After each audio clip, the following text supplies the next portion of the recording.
Nanopore sequencing is a third-generation technology that enables the direct real-time analysis of long DNA or RNA molecules.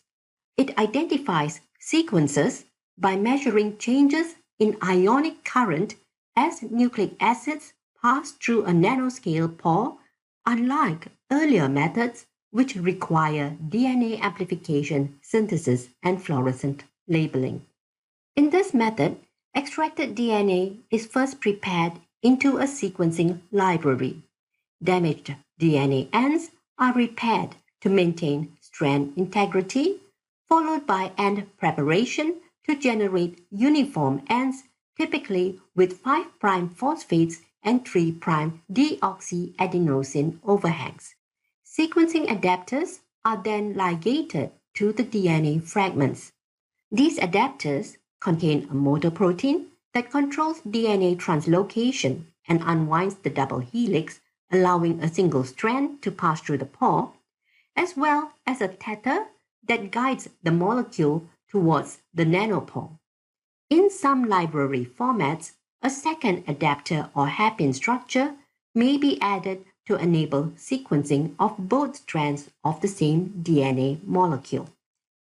Sequencing occurs in a device containing protein nanopores embedded in a synthetic membrane that separates two electrolyte-filled chambers.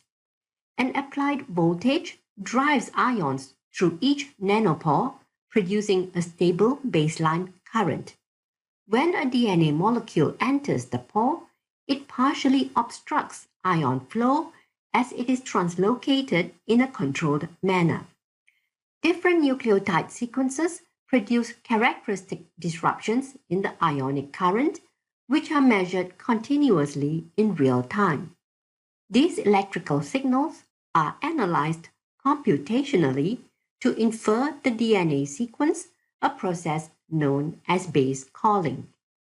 An advantage of nanopore sequencing is its ability to detect epigenetic modifications on DNA as modified bases produce distinct current signatures. However, to investigate histone modifications, biochemical methods are first applied to chromatin in the nucleus to label nearby DNA regions. The labeled DNA is then extracted and sequenced, enabling indirect inference of histone modification sites.